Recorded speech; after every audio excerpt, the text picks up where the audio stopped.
What is going on, guys? It's the Mad Dragon. We're on to round 3 of the Guinness Six Nations. Ireland versus Wales. Team announcements have come out, so we're going to be doing a bit of a reaction video, have a run through of the team sheets, who's been picked to play in the game, who we think some good picks, some bad picks, some thoughts on how we're expecting this game to go, and then to finish off, we'll of course do a score prediction that'll be nowhere near, probably, because I tend to be typically wrong. I tend to be scoring quite low this Six Nations. I need to start picking bigger scores, I think. Of course, if you enjoy this video, hit the old like button, drop down in the comment section what you think of the teams. And without further ado, let's get kicked off and underway. So Ireland versus Wales. So Ireland last week played Italy and had a very good game. They actually nilled Italy, which is, so we're not really used to seeing the Six Nations a team actually getting nilled is a really, really big game. They're going up against Wales this week, who maybe could have beaten England genuinely. I didn't think I was going to be saying that before going into the game, but certain areas of that performance, bit poor by England in areas, and a couple of things going quite well for Wales. Could have seen Wales won that game, but they didn't really take every opportunity that was offered to them. So it's still going to be a very exciting game, although I'm still leaning towards Ireland, or feel kind of confident going into this one. So taking a look at the team that they've come in with. Still a massive team. A couple of changes have come along the way because we've had a few injuries. Well, come back from injury. We've had a few new injuries coming in. So a couple of players to go over. Starting out in this front row, Andrew Porter, Dan Sheehan, Tadhg Furlong. So Furlong coming in this week rather than Finlay Bealham, who played last week. Dan Sheehan last week monstered it again. I genuinely think Dan Sheehan is up there at the minute for best hooker in the world. I think he was last year as well.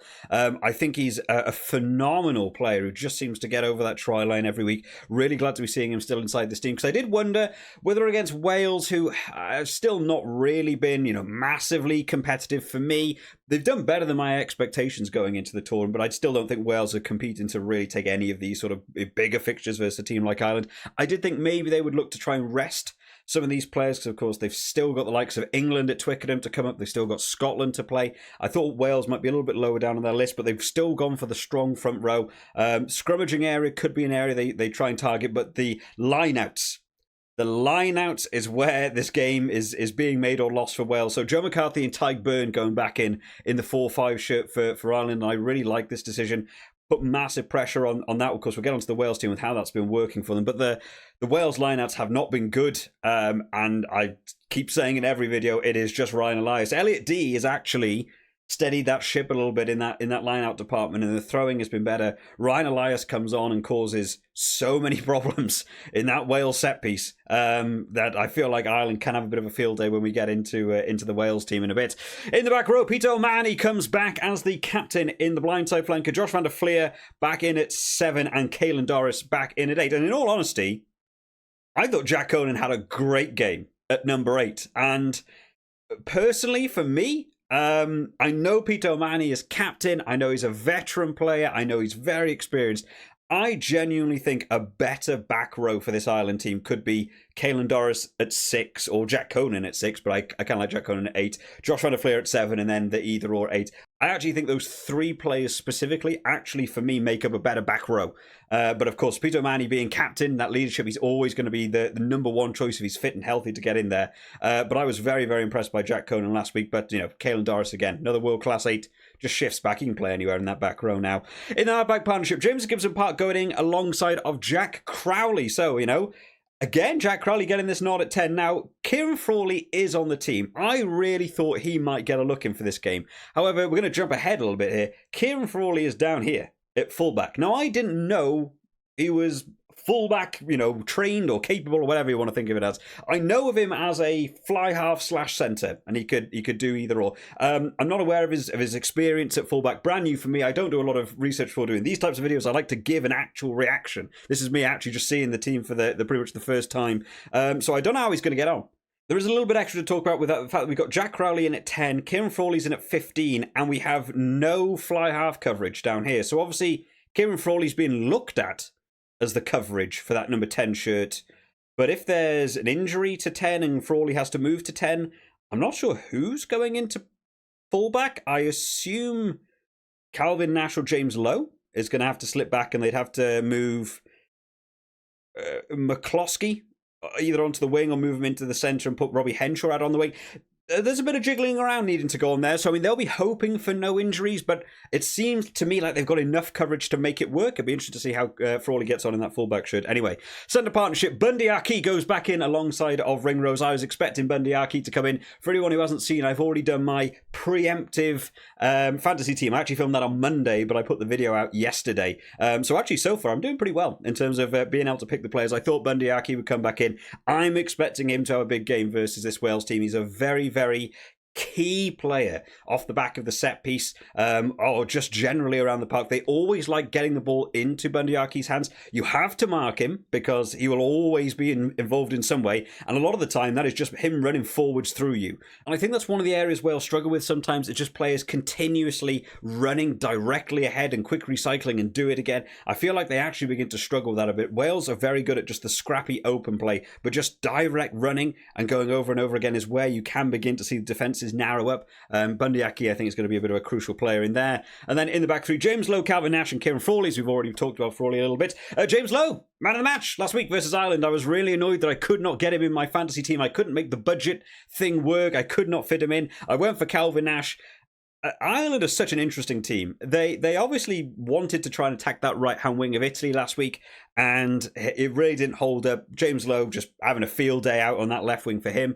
But they seem to be making inroads down that wing, and therefore, Calvin Nash didn't touch the ball. I made Calvin Nash my captain. I was keeping a very close eye on him. He might have touched the ball 5 or 6 times in that game. They just would not get it out to the right-hand wing. Robbie Henshaw kept cutting back inside. No one wanted to ship it out wide. In the second half, Nash was trying to move into the midfield to get his hands on the ball. They did not want to get it out to him. The first time they went out wide to the right in an attacking position, they got a try through Calvin Nash.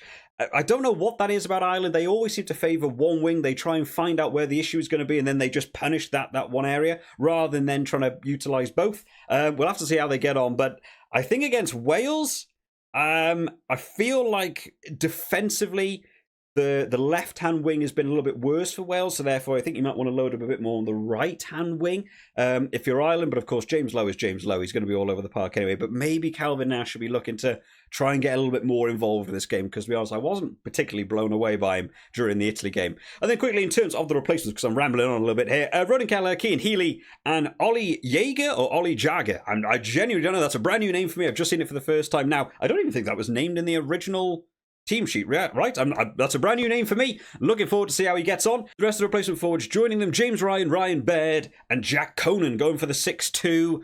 I think this is a good move. I know they're playing at home and that they might want to play some expansive rugby. I genuinely think the backs they've already got involved will have the ability to play, longevity throughout this game. The Wales forwards is where a couple of those issues are coming in, like I've already mentioned about the line out. The Wales maul has actually been okay, but you've got to be able to get the ball in order to be able to do the maul. Defensive maul's been okay. I think Ireland can look to punish the scrum. I think they can look to punish the line out. So going 6-2 and just keep punishing it all day, I think is the right move for me. And then the replacement backs, Conor Murray and Stuart McCloskey coming in there. Who Stuart McCloskey actually played quite well last week, I actually thought. But of course, is he going to be in there over Bundy Aki? I wouldn't really think so. In terms of the Wales team then, who lost to England last week in Twickenham, England had 2 yellow cards. Wales scored nothing during those 2 yellow cards, and then actually conceded a try through Ben Earl. So something I want to see from this Wales team in this game is just being able to exploit those big opportunities that are coming along. When a team's 2 men down, you should really be looking to try and, actually punish the team and not overplay your own hand. We saw Ben Earl getting that try while they had 2 yellow cards, and that was all because Wales were stuck on their own 5-metre line, and rather than playing a strategic game, they tried to play it out. They tried to play it out off their own 5-metre line. Johan Lloyd got caught by Toje. The balls got lost. Now it's an England scrum. Now it's an England try. That is an opportunity for you to get a clean exit and try and punish a team that's going to be down to 30 men instead of you conceding. Well, was it 7 or 5? I can't remember if that was the one that George Ford actually didn't kick over the post. So, all right, you lose 5, but you still shouldn't really be conceding points at that stage. So starting out in this front row, Gareth Thomas, Elliot D, and Kieran Azarati, who I generally thought was out injured. I thought Azarati was gone. I thought he was in desperate trouble, but he's back in the team. He's still fine. He's passed all his sort of injury list. Elliot D starting, right decision. You do not want to just give away these line-out penalties or just give away the line-outs in general so early on in that first half. Elliot D is the right move for me in that front row, even if in terms of front row, comparisons, I'm still looking massively at that Ireland front row and saying that's probably going to look to dominate in terms of scrum time. Lock department, David Jenkins and Adam Beard. David Jenkins, for anyone who's interested in your stats and stuff, David Jenkins is doing awesome. He's working really hard for a young lad in this team as a captain. He is doing very, very well in terms of his tackle rate, in terms of just where he is all over the park. He's playing a lot, but I don't really feel like the commentators pick up on him a lot. He's working very hard to try and maintain that he's the captain. He's trying to lead from the front, but they've just had a couple of games that just don't seem to be able to exploit him quite enough. An area that is being done well, though. Back row for Wales. Alex Mann, Tommy Raffel, Aaron Wainwright. This is the same back row we got to see last week. And genuinely, this back row has been performing much better than I expected. Tommy Raffel last week was my personal man of the match. I got to remember who got it in the end. I think it was one of the England players. England won, so they typically tend to give man of the match to the winning team, I think. But Tommy Raffel played his socks off all game and did not stop. And again, another one that I don't think got a lot of positive feedback from like commentators and stuff. He didn't stop all day. Very, very excited by him. Alex Mann is 2 tries from 2 games. I did see a stat somewhere that he was like one of 5 players to have got a try in the first 2 games, the Six Nations for Wales. Alex Mann coming onto the scene in that flanker shirt as well. Very, very fast player. The back row is probably one of the areas I am the happiest about in this Wales team, in all honesty. In the lock department, Thomas Williams going in alongside of Sam Costello. Johan Lloyd's been moved to the bench after making such a big impact into that game versus Scotland. A little bit quieter against England last week, getting wrapped up. A few players wanted to target him a bit more. Just a little bit of inexperience, maybe. Sam Costello going back in at 10. We'll have to see how this works out on the day. Genuinely, I've been preferring Johan Lloyd to Sam Costello. I think if you're Ireland, you target Costello endlessly all game, put him under massive pressure, force Thomas Williams to be the one to do exit clearances and box kicks and stuff, which I think have still been a little bit off point here and there, and you can absolutely exploit that when you get the ball back. In the centre partnership, Nick Tompkins going in alongside of George North. And then in the back 3, Rio Dyer, Josh Adams, and Cam Winnett, another one who's actually been quite impressed me in that fullback shirt. I thought Wales were going to be in a lot of trouble with Lee Halfpenny out, Lee Williams gone, all these sort of names going. Cam Winnett coming in, actually been pretty decent at fullback for me. But as I mentioned before about the Ireland team, the way they like to try and target one wing, whereas last week I think Italy have a weaker right winger defensively. I think for me, Wales have a weaker left winger defensively in Rio Dyer. So if I was Ireland, I'd probably be getting the ball to Calvin Nash more this week and trying to punish Rio Dyer on that right-hand wing compared to someone like Josh Adams, who for, all his attacking prowess, he does do these stupid little things of flicking the ball out, over the thing, giving penalties away. Little things like that, Josh Adams really needs to cut out. But defensively, I always think Josh Adams is actually quite sound in defence. So if I was Ireland, I'd be trying to target that right-hand wing a little bit more. And then in the replacements, Ryan Elias, Domachowski, and Dylan Lewis, who got called up after getting missed out in the initial team sheet. And I was genuinely blown away when Dylan Lewis was not called up for this Wales team. Because for me, I think Dylan Lewis has actually been one of the better props when I've been seeing any of the club level games. I think Dylan Lewis has actually been ahead. I saw them play against Cardiff, and he came on and immediately got penalties against Cardiff. So I think he's probably a good choice to have in there. Rest of that front row, Domachowski and Ryan Elias. I'm still not set. Ryan Elias especially. I feel like there's got to be another hooker, unfortunately, for Wales. I think you need to have someone that can back that one up rather than, just always going back to Ryan Elias, who seems to just have these consistent issues. Rest of the replacement forwards then, Will Rowlands and Mackenzie Martin coming in to make his debut, hopefully, at some point. And then the replacement backs, Kieran Hardy, Johan Lloyd, and Mason Grady, who came on last week and got yellow carded almost instantly. So we'll be looking for a better impact into the game, you would like to hope. I'm guessing they're going to be looking at Mason Grady for that left wing this week, because if I was Wales, I'd be looking at that defensive prowess. I'd be thinking Josh Adams I trust to be defensive on that wing. George North's actually solid on the scramble defence, and I think he's okay in terms of putting him in its centre.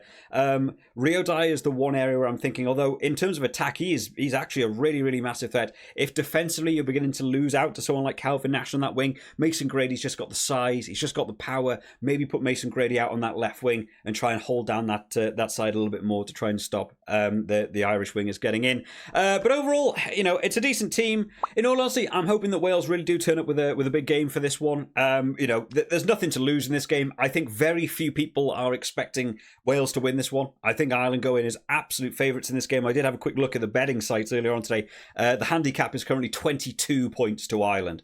There's a massive, massive, weight put on Ireland's shoulders this one. Not a lot of people are expecting Wales to take this one. So there's no real pressure. Get out there and just put in a good game. I'm hoping to see a couple of areas improve. I really want to see that line out improve, which against Ireland is tough. And just a couple of those set piece areas, because Wales can get away with the attacks. They can have these nice little set plays where they really put teams under pressure. You've got to be able to execute the finish, though. You've got to sort out that set piece. For Ireland, I think this is about putting another big stamp down. So for Ireland, I'd want to double down on that. I would want to maybe not even look at scoring, in a huge amount of points. If you get the bonus point try, awesome. I think they're already on to look towards the Grand Slam stuff. I think for Ireland, what I'd be wanting to see is how much they can keep the Wales scoreline down.